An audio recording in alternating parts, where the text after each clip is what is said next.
Kesho wajenajela ambao ni mabingwa kombe la muungano mwaka 1999 watakuwa wako dimbani kutetea na kufanya mapinduzi ya kurudisha magoli 4-0 dhidi ya Polisi Tanzania ili kutetea nafasi yao ya kusalia katika ligi kuu ya NBC na kuelekea katika mchezo huu ambapo wana mlima wa kupandwa. Ukiangalia Polisi walivyoshinda 4-0. Huyo unamuona hapo pembeni alishika mtoza akimrudisha video yake. Video hiyo nyuma kidogo ikirudi mtu ambaye wa Prisons ameweka mkono kwenye kiunoni. Haelewi. Huyo ni mchezaji wa zamani wa Tanzania Prisons ambaye anaunda kikosi cha Prisons, ile dume tunaita. Ni meneja ambaye anaitwa Oraf Mwamlima. Ukizungumza Prisons dume ambayo ilishinda kombe la muungano mwaka 99 utamtaja kwanza golini, walikuwa na magolikipa watatu. Yes, huyo hapo, huyo unamuona huyo hapo. Alikuwepo Dennis Edwin, alikuwepo Amani Simba, alikuwepo Ivo Mapunda. Alafu sasa ukija huku walinzi unakuta kina Oraf Mwamlima, unakuta kina Sudi alikuwa kapteni, unamkuta Primus Kasonso, unamkuta Oswald Morris, alafu baadaye Henry Morris akaja, lakini baadaye wakaja wakina Paul Mukiwa, kwamba ikopo Prisons hatari, yakina Samson Momanda, baadaye akaja Ngade Chabanga. Kaka, hiyo Prisons dume sana, dume. Yani Prisons wanakuja kabini, watoto wote mnaenda kuangalia, mnafanya hivi. Kila mtu anatamani uichezee Tanzania Prisons. Unaangalia kazi inaenda kupigwa. Lakini sasa kila kitu na safari yake. Miongoni mwa Prisons ambazo zimepita katika vipindi vingi sana, hiyo ilikuwa ni Prisons kidogo ya nyuma sana, ya mwaka 2099, 2001 na kuendelea. Lakini ilikuja tena Prisons ya Juma Mwambusi ambayo hii ilikuwa na kina Misango Magae, walikuwa kina Yona Ndabila. Hii Misango Magae kwa inaitwa Diego. Hii ilikuja nyingine tena 2008, 2009 hii ya kina Laulian Mpalile. Alafu ikaja Prisons nyingine dume ya Kuku Kishingo, ambayo hii sasa ilikuwa inaongozwa kina Nurdin Chona, ilikuwa inaongozwa na Vedastus Muhambi, ilikuwa inaongozwa na kaka mkuu mwenye Benjamin Yasukile, Jumanne Mkaza Elfadhili, Lambert Sabianka, Jeremia Juma. Alafu hapo mbele unaiangalia hii Victor Angaya. Yani ukiona hiyo Kinadili Bua, Ezekia Mwashilindi hapo katikati. Hii Prison ilikuwa hatari kaka. Sio sasa hivi tunatia maji. Hiyo na kugonga juu na kugonga na chini. Anambia sio Prison sasa hivi tia maji. Hiyo kwanza domayo inakuwa vipi hiyo? Hiyo shehe wangu hiyo lazima unywe maji ya kutosha. Kwanza kama wanafika. Yani Prison ni timu ambayo kwanza wanakuwa physical sana. Yani hiyo bato yani 1v1. Alafu ni timu ambayo kwanza ukimpita mmoja wanakuja mwingine. Yani walikuwa wako vizuri sana. Yani walikuwa wakubali kushindwa. Yani shoti kwamba ukikutana nao lazima mjiandae, unasema mechi ya leo ngumu. Nakumbuka hata nilipokuwa Yanga Taifa, kuna mechi ambayo tulicheza na Prison ilikuwa ngumu, tuliofunga goli dakika sio ya ngapi ya mwishoni kabisa. Watu wameka. Yani watu mmetweta, unaona kabisa hii mechi ya kibabe. Yani Prison walikuwa wako kwenye physical, walikuwa wako vizuri sana. Lakini kwa sasa hivi naona kama fiziki yao imeshuka. Sasa sijajua aina ya wachezaji walikuwa nao au tu labda miundombinu wamebadilisha au aina ya mazoezi wamebadilisha, sijajua. Lakini kwa kipindi kile ukikutana na Prison yani mnaambizana kabisa leo mechi. Kwa hiyo kama mpira umebadilika, maji kunywa ya kutosha. Hiyo na hapa juzi hapa zile mbavu zao moja kwa inaitwa Michael Mpesa, mweupe hivi, alafu huku Salum Kimenya.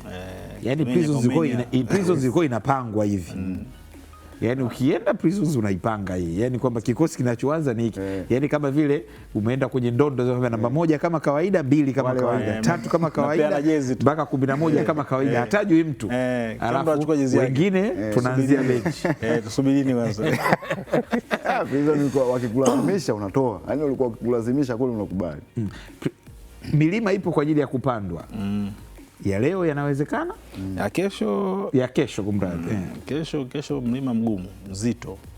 Mpira una maajabu yake, wanasema never say never, lakini kuna wakati unaona uhalisia kujisemea Hassan Ahmed kwamba uhalisia unasema kweli kuliko mtu kuongeza neno. Yaani mzigo wao hali halisi inasema kweli kuliko mtu kuongeza neno. Mzigo wao ni mzito sana. Kutokana kwamba kwenye msimu wa ligi wameruhusu zaidi ya goli 40 na kuendelea mbele, zaidi ya goli 41, 42. Timu ambayo imeruhusu magoli mengi namna hiyo, kuiona inaweza kukaa nyuma ikazuia alafu na yenyewe ikafunga, bado ni mtihani. Hapa mwishoni walitujaribu kutuonyesha kwamba wana hali ya upambanaji na kufunga magoli. Waliofunga Pamba goli 3, wakawafunga JKT pale kwao, wakashinda tena goli nyingine. Lakini ni aina ambayo mechi ambazo kuna timu unakutana nazo wakati mwingine kwenye ligi wakiwa wameshaka kwenye sehemu ambayo kwao haiwapi pressure, aina yao ya uchezaji, tuna hiyo tatizo, watu wanapunguza ile morali yao ya uchezaji. Kwa hiyo Prison akapata matokeo mazuri, akafika hapo alipofika. Lakini sasa nimeona wamerudi kwenye ule msingi wao mwanzo ambao walikuwa nao. Ni timu ambayo ile uwezo wao ufungaji umeshuka. Sasa na sioni kwa mazingira yao inawezekana kupata goli 2-1, lakini goli 4 na wao kutoruhusu, huo ndo mtihani ambao mimi nauona mgumu, kwa sababu wao wana hiyo tabia ya kuruhusu kufungwa. Kwa sababu mechi zao zote walizoshinda, wameshinda 3-1, wameshinda 3-2.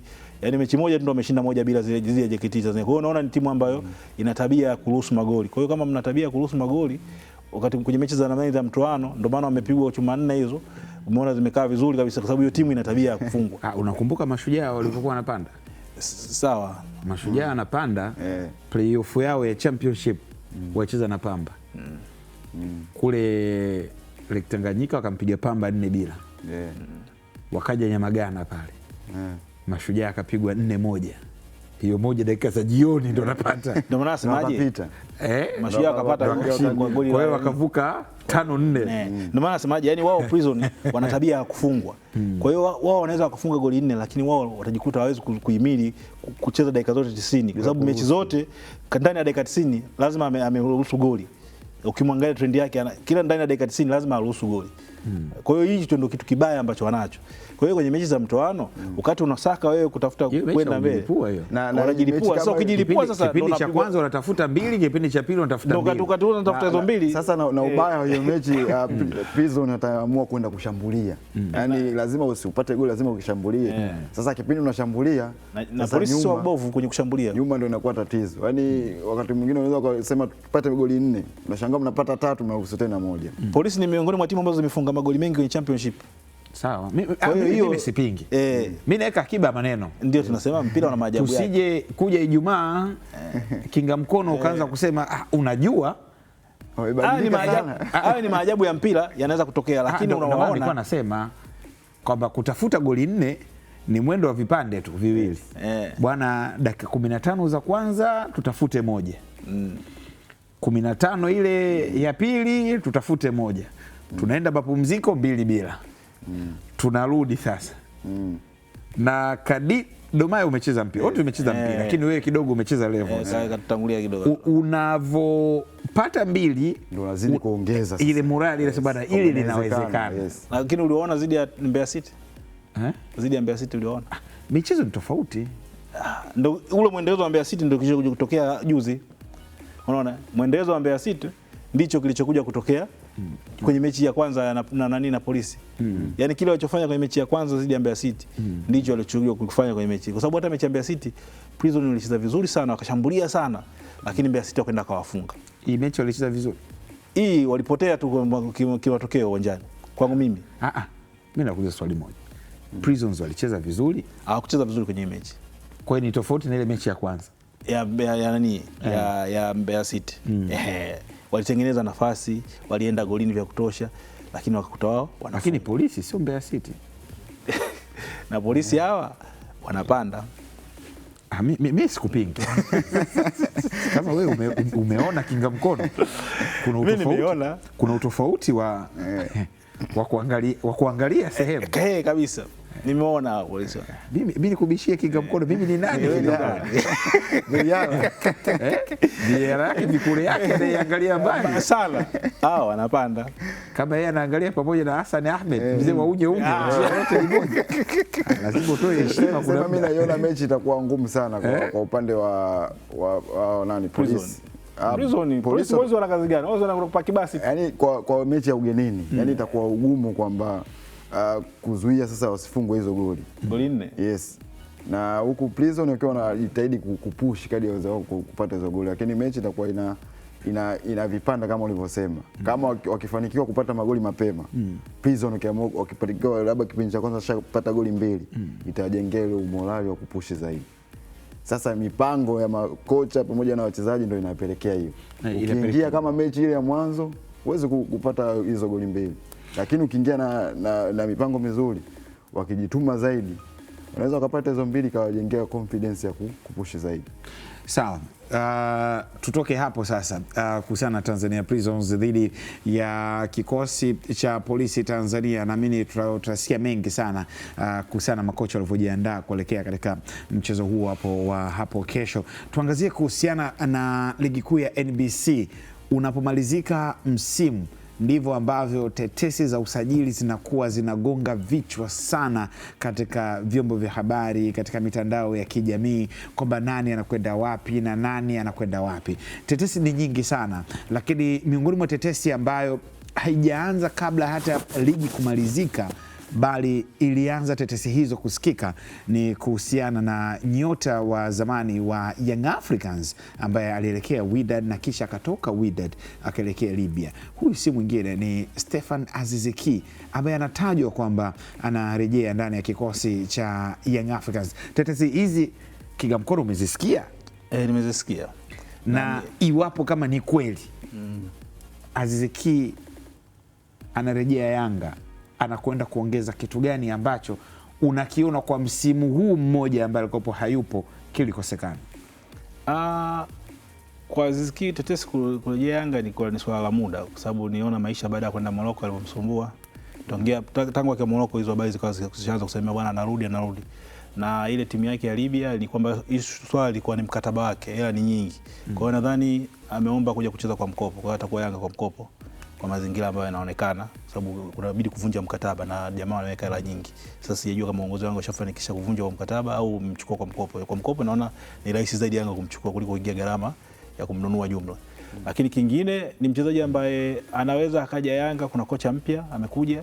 Kwa hiyo kuna falsafa mpya, lakini namuona kuna ile nafasi ya Pacome hayupo, ameumia. Kwa hiyo namuona anakuja kuziba ile nafasi ambayo Pacome atakuwa hayupo, anaweza akaja akacheza pale, akaja kusaidiana na Okelo. Ni mtu ambaye kwa mpira wetu na mazingira yetu anaweza kucheza na akawa na mchango mkubwa kwenye timu, kwa sababu ni sehemu ambayo katika maisha yake ya soka sehemu ambayo ameweka rekodi kubwa ya kufunga magoli ni ligi kuu Tanzania.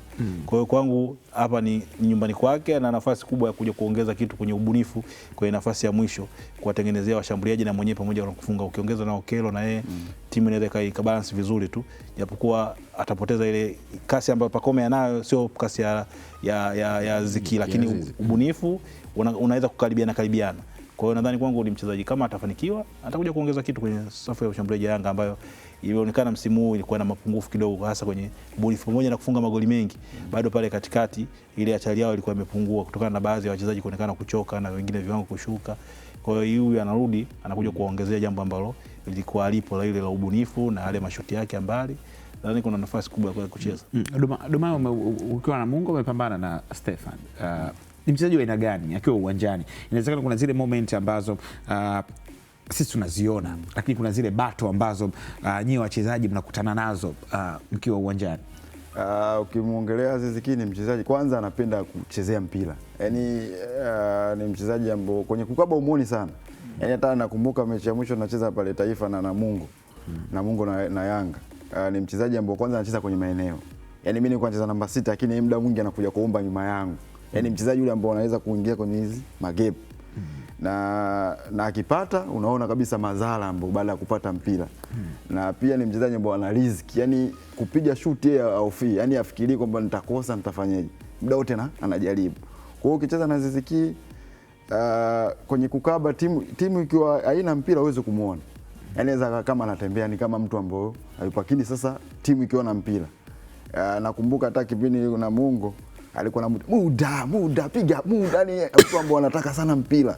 Yaani ukimnyima, kwa mfano kuna move moja muda kama anampapasa akamnyima hivi piga muda nipe ball. Yaani mchezaji ambaye kwanza anapenda muda wote awe na mpira. na akishapata mpira unaona kabisa anaeleza kusaidia timu. Kwa hiyo nadhani Yanga wa kumleta Aziz Ki kirudi, huku kuna Okelo, huku kuna yeye, ina maana kuna nafasi zaidi ya kufungua hii mianya hasa ya mabeki, kwa sababu Aziz Ki anapiga hizo pasi za nini, pasi za mwisho unaona anapiga. Pia ni mchezaji ambaye hahofii kupiga golini.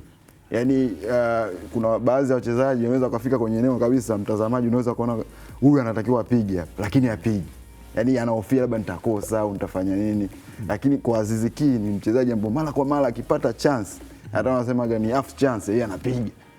Na ana target nzuri na ana shoot nzuri. Kwa hiyo ni mchezaji ambaye kwanza akiwepo kwenye timu, hata mabeki, hata sisi kipindi kile umeingia kwenye hivi vikao vya mechi, mnajua kabisa bwana kuna Aziz Ki pale. Ni mchezaji ambaye ukimwachia nafasi ana shoot.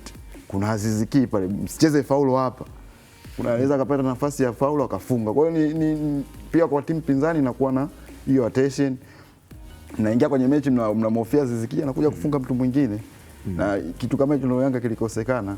Kwamba Okelo akibanwa hamna mtu mwingine mbele anaweza akanini. Kwa hiyo ukiwa na watu wawili, ukiwa na Aziz Ki, ukiwa na Okelo, ukiwa na hao wachezaji wengine, kwa hiyo inakuwa na nafasi ya kutengeneza kila sehemu nafasi. Kwa hiyo naiona timu ambayo itakuwa kwenye hali nzuri, na uzuri Aziz Ki anajua ligi ya Kibongo, baadhi ya mazingira anajua. Kwa hiyo naona ni usajili mzuri kama wakipata hii saini yake, na italeta tija kwenye ligi pamoja na hasa club bingwa, kwa sababu ni mchezaji ambaye pia kwenye club bingwa unamuona baadhi ya mechi akicheza club bingwa unaona kabisa kuna wachezaji unaona kabisa huyu club bingwa yupo, unaona hata big match gani unamuona. Kwa hiyo ni mchezaji ambaye unaweza kwenye ligi usionekane, kwenye club bingwa kuonekana, lakini Aziz Ki yeye kote unamuona. Kwenye club bingwa unaona akicheza unaona kabisa uwepo wa Aziz Ki upo, kwenye ligi pia anaonekana. Kwa hiyo ni mchezaji mzuri ambaye atawafikisha mbali kwa baadaye. Atawafikisha mbali. Hiyo ni kuhusiana na Stefan Aziz Ki, lakini mchezaji mwingine ambaye anatajwa katika dirisha hili la usajili ni nyota Ladak Juma Chasambi, ambaye anahusishwa kutoka ndani ya kikosi cha wekundu wa Msimbazi Simba kuelekea kwenye kikosi cha Singida Black Stars. Maisha ya Ladak kutokea Mtibwa Sugar, Wonder Kid, kwenda Simba Sports Club, akaanza kupata nafasi kuonyesha, lakini baadaye kukawa kuna hiyo fall yake kinga mkono na kikosi cha Simba Sports Club, nafasi ya winga, akaja akarudishwa kama mlinzi pia, muda mwingine mlinzi, ili hadi kupata nafasi ya kuweza kucheza kipindi cha Fadru. Ameondoka Fadru, amekuja makocha wengine, amekuja Dimitar Pantev hapa, amepita Selemani Matola alikaimu, alipita pia Hemedi Suleimani Morocco, ndo vile unavyoona it is a process, you know. Lakini pia amekuja Steve Backup. Maisha ya Ladak yamekuwa bado magumu kupata nafasi kwenye kikosi cha Simba. Ladak ameingia kwenye kundi la wale vijana ambao wenye vipaji ambao wanakwendaga kupoteza vipaji vyao ndani ya hizo klabu kubwa. Kwa sababu wachache sana ambao wanaweza kupenya. Tuliona wakina Mwashuya alikuja Yanga akiwa na kipaji cha juu sana, lakini Mwashuya alipenya. Kupenya alipotea. Unasema waliopenya. Yaani nimeambia tunaona miongoni mwao wachache waliosajiliwa. Aliyepenya miongoni mwao Dumaya aliweza kupenya kwenye kosi akacheza. Unamsifu kwa sababu kaka pembeni kwa sababu alicheza kwenye timu. Sio kwa sababu yani Dumaya kwa sababu yupo hapa bwana Dumaya kifuru mabegani na mwambia sasa wewe umuulize sasa nimepenya sijapenya. Bado umuulize. Mimi nimesema.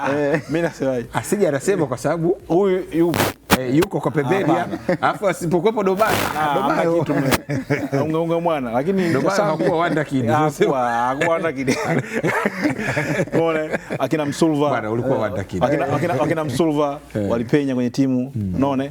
Kwa hiyo Chasambi ni mchezaji mzuri, ana kipaji, ana uwezo, lakini alipokwenda akuta timu ambayo ilikuwa inapambana kujitengeneza. Alafu vile kocha anatafuta, nakumbusha jua Mwashuya alikuwa alitoka Mbeya, alitoka Mbeya, alafu baada ya kutoka Mwashuya mwingine alikuja Yanga, alikuwa ni Juma Mahadhi. Kuna yule Messi alichukua kutoka Coast yule anatoka nani, alikuja Simba, naye alikuwa mchezaji mzuri tu, akaenda akapotea. Kwa hiyo nadhani Sinkane naye amemshinda. Kwa hiyo nadhani hizi timu kubwa zinatamanigi kuona vijana, lakini bahati mbaya wao sera zao wakati mwingine wanaamua kuwa na watu ambao wataenda kuamua mechi. Kwa hiyo vijana wenyewe pia na wenyewe kuendana na hayo mazingira, lazima ujue namna ya kuwatunza vijana. Yani unapoamua kumchukua kijana kutaka kuja kumtumia, lazima ujue namna ya kumtumia na namna ya kumtunza. Umeona Ibenge anavyojaribu kuwatunza vijana wake na kuwatumia, anawapa nafasi wanacheza, lakini huku unaenda utapata umaarufu alafu hakuna watu wa kukumonitor. Kwa hiyo utajikuta kwamba sasa Kinga Mkono samani kwa sababu tumemsema Domayo. Wewe umemtaja Domayo kama Wonder Kid ambaye alifanikiwa. Domayo uliwezaje? Na tena umetoka JKT Ruvu akaenda Yanga. Uliwezaje Wonder Kid wetu ambaye tunaye ambaye umefanikiwa kwa maneno ya Kinga Mkono? Na mimi naunga mkono. Mimi kama anashaka vile anawakini katika kufanikiwa kwako. Wewe ni Wonder Kid.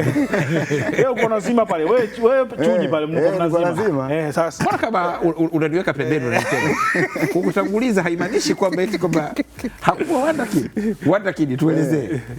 Kwanza kabisa unajua ukiwa mchezaji Wonder Kid kama unavyosema unakuwa unafanya makosa mengi. Yani kipindi unajifunza unafanya makosa mengi. Na hayo makosa ukifanya kwenye timu kubwa wakati mwingine na wengine wanaweza kukuvumilia, wengine wanaweza wakafanya chochote. Kwa hiyo unaona mimi sasa mwenyewe binafsi kwa sababu mimi kabla kucheza hizo timu kubwa nilikuwa timu ya vijana, nilikuwa na Kimpose. Yani nikisema kocha ambaye alinitengeneza kwenye mind yangu ni Kimpose. Kwa sababu gani? Aliniambia yani wewe ukicheza kwenye timu ambayo ina mashabiki wengi, kwanza furahia kuonyesha kipaji chako kwa sababu watu wengi wanafanyaje, wanakiona. Yani kwa mfano ukicheza Simba, Yanga ni timu ambazo wanafuatilia na watu wengi. Kwa hiyo ukionyesha uwezo wako, watu wengi wanajua una uwezo gani. Kwa hiyo ile neno nilikuwa nikicheza, nilipoingia sasa kwenye timu ya Yanga, nikawa neno lile linajirudia kwamba bwana, mimi ndo muda wangu wa kuonyesha ili watu wafanyaje, wanione na kupunguza baadhi ya makosa. Yani na uzuri nilipokuwa Yanga kuna wakongwe ambao walikuwa wanakana mimi wananielekeza. Kama hiyo Chuju ulomtaja hapo, kuna Nurdin Bakari. Yani alikuwa ananiambia bwana, wewe jitahidi mechi hii ya kwanza labda upunguze makosa. Kwa sababu makosa lazima ufanye kwa sababu si ndio mtoto. Na ndo mpira. Ndo mpira. Kwa hiyo kama umefanya makosa labda 10 mechi hii ya kwanza, mechi ya pili jitahidi kufanya makosa 8. Maisha yako nje ya uwanja vipi? Lazima nadhani hapa ndo kuna changamoto, kuna hiyo trigger. Yani ukiwa timu zile kwanza watu wengi sio wafuatiliaji, kuna wa kike na wa kiume wote ni wanafuatilia mpira. Kwa hiyo sasa ni wewe sasa kujicontrol. Mupe wewe. Ndio sasa wewe ulikuaje? Wewe kama unatufumba wewe ulikuwaje? Mimi si mkabi. Atuelezee ni ile picha. Wewe ulikuwaje na ukaweza? Mimi niliweza kujitunza na kufanya mazoezi ambayo individuals kwa sababu timu zile ni kubwa. Huwezi kutegemea mazoezi tu ya kocha. Kwa sababu mule timu hizi kubwa wanaamini kila mchezaji yuko fit. Ni kuja kutia mifumo tu bwana, leo tucheze hivi. Hata kusema hiyo kupush, hawezi kupush kama hizi timu nyingine. Yaani wanaamini kwamba wewe mchezaji professional unajua jinsi ya kama unajua na mimi labda nimepungua kitu fulani lazima ujiongezee. Kwa hiyo mimi nilikuwa nafanya mazoezi mwenyewe binafsi. Yaani ukiacha mazoezi ya timu, mimi nafanya mazoezi mwenyewe binafsi. Sawa, na najitahidi pia kubalansi hizo mambo mengine nje ya uwanja. Kwa sababu Domayo tulivyokupa Jumatatu hapa tulikuwa tunazungumza kuhusiana na ujio wa makocha wapya. Ulimtaja kocha Tom Saintfiet kama ni kocha ambaye alikuwa anakuona wewe hamna kitu. Na pia hapo ndo umeingia Yanga. Bado ni kijana mdogo. Kwa msemo wa Kinga Mkono, Wonder Kid. Ulihimili kwa kiasi gani ukiwa mdogo kwa muda huo? Hiyo pressure. Mimi naitamani hiyo moment wadogo zetu waelewe kwamba kuna hii vitu vinatokea. Kuna mtu alikopa na kuguide, ulikopo huko nyumbani, ulikuwa mwenyewe unapanga, ulikopo naishi na mchezaji ambaye ni mkubwa labda kambini, unakaa naye sana Bennett ambaye anakwambia mdogo wangu tulia. Hapo umeuliza swali zuri sana. Yaani mimi kipindi kile kusema kweli. Kwa hiyo swali sema wow. Swali tamu. Kwa kipindi kile yaani sio siri. Yaani nilivyokuwa nini hata mazoezi, yaani ukiwa young kocha asipokukubali yani hata mazoezi ufanye vizuri. Yaani hata kwenye mifano kuna mazoezi yale mifano. Yaani muda wote anakusema wewe. Yaani unashuka kabisa unakuwa kama wewe mimi unachokijua. Una kitu unachokijua. Nakumbuka kocha Baba Isaya alikuwa kocha msaidizi. Yaani yeye ndo alikuwa ananiita. Kwa sababu anajua huyu kocha sikaja mpya hajawahi kuniona huku nikicheza timu ya taifa, hajawahi kuniona huku zingine. Kwa anijua, lakini Baba Isaya Mtanzania ananijua. Kwa hiyo zile moment hizo kwa zinaendelea kocha anaweza kwa mfano yani mimi nimefanya kosa dogo, lakini hiyo shauti yake yani kama anakutoa mchezoni. Bwana Doma mchezaji gani anafanya kosa mwingine amwambii vile, na mimi bado Yanga. Kwa hiyo unakuta Minziro ndo mchezaji ambao alikuwa yani ni kocha ambao aliweza kuni control. Kwanza anajua uwezo wangu, kwa hiyo akananiita.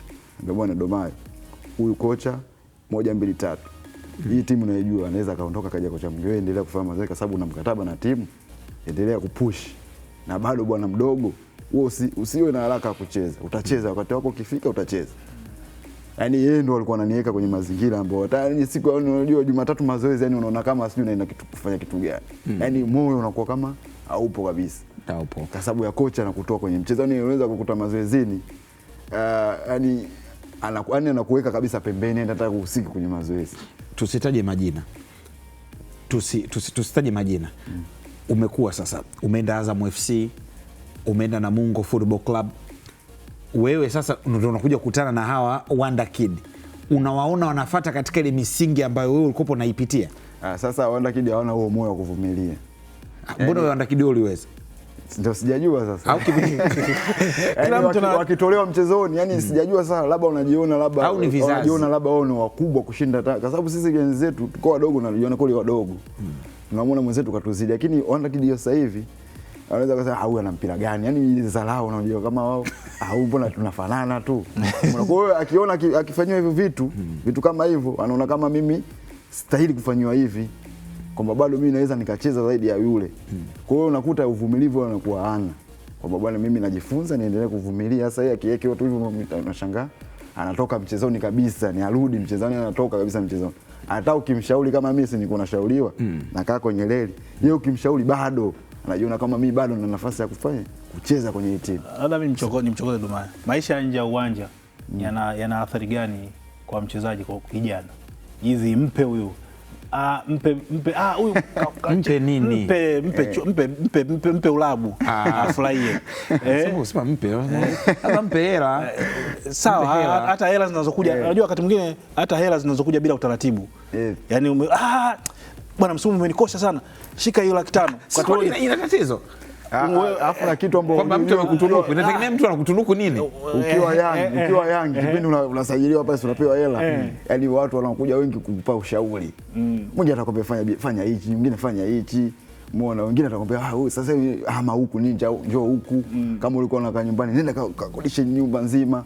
Sasa wakati ni Yanga na bado unatakiwa kukaa kwenye sehemu ambayo, na ukiwa kwenye unakaa sehemu yako unakuwa na uhuru wa kufanya vitu vingi. Lakini mimi niko nakaa bado nyumbani. Ndio maana nikwambie tu bwana, story yako imemkosha sana producer Mkaya Mbugita. Anatamani sana huo unazieleza. Kipindi kiendelee sana. Hapo muda sio rafiki. Na hapo ndio nasema ushoka sasa hivi nam barabara kabisa. Basi tutaendelea tena siku nyingine.